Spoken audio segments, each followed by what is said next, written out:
Mark chapter 10. He arose from there and came into the borders of Judea and beyond the Jordan. Multitudes came together to him again, as he usually did. He was again teaching them. Pharisees came to him, testing him, and asked him, "Is it lawful for a man to divorce his wife?" He answered, "What did Moses command you?" They said, "Moses allowed a certificate of divorce to be written and to divorce her." But Jesus said to them, "For your hardness of heart he wrote you this commandment. But from the beginning of the creation God made them male and female. And for this cause a man will leave his father and mother and will join to his wife, and the two will become one flesh, so that they are no longer two, but one flesh. What therefore God has joined together, let no man separate." In the house his disciples asked him again about the same matter. He said to them, "Whoever divorces his wife and marries another commits adultery against her. If a woman divorces her husband and marries another, she commits adultery." They were bringing to him little children, that he should touch them, but the disciples rebuked those who were bringing them. But when Jesus saw it, he was moved with indignation and said to them, "Allow the little children to come to me. Don't forbid them, for God's kingdom belongs to such as these. Most certainly I tell you, whoever will not receive God's kingdom like a little child, he will in no way enter into it." He took them in his arms and blessed them, laying his hands on them.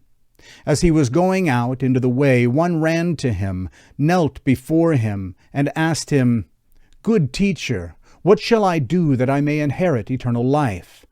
Jesus said to him, "Why do you call me good? No one is good except one, God. You know the commandments. Do not murder, do not commit adultery, do not steal, do not give false testimony, do not defraud, honor your father and mother." He said to him, "Teacher, I have observed all these things from my youth." Jesus, looking at him, loved him and said to him, "One thing you lack. Go, sell whatever you have and give to the poor, and you will have treasure in heaven. And come, follow me, taking up the cross." But his face fell at that saying, and he went away sorrowful, for he was one who had great possessions. Jesus looked around and said to his disciples, "How difficult it is for those who have riches to enter into God's kingdom." The disciples were amazed at his words, but Jesus answered again, "Children, how hard it is for those who trust in riches to enter into God's kingdom. It is easier for a camel to go through a needle's eye than for a rich man to enter into God's kingdom." They were exceedingly astonished, saying to him, "Then who can be saved?"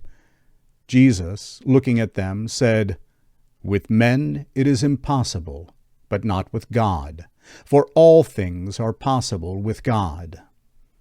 Peter began to tell him, "Behold, we have left all and have followed you." Jesus said, "Most certainly I tell you, there is no one who has left house or brothers or sisters or father or mother or wife or children or land for my sake and for the sake of the good news, but he will receive 100 times more now in this time, houses, brothers, sisters, mothers, children, and land, with persecutions, and in the age to come, eternal life. But many who are first will be last, and the last first." They were on their way, going up to Jerusalem, and Jesus was going in front of them, and they were amazed, and those who followed were afraid.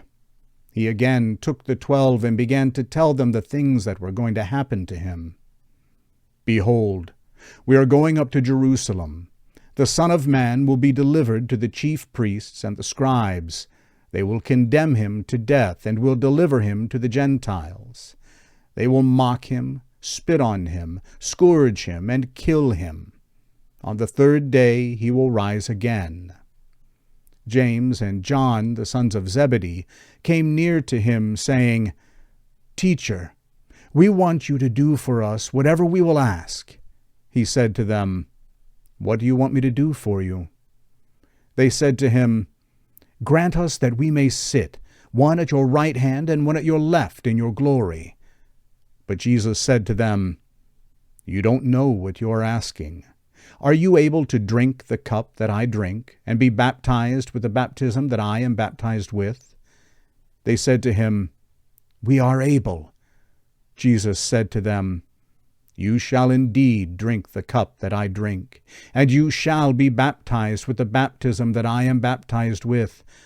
But to sit at my right hand and at my left hand is not mine to give, but for whom it has been prepared."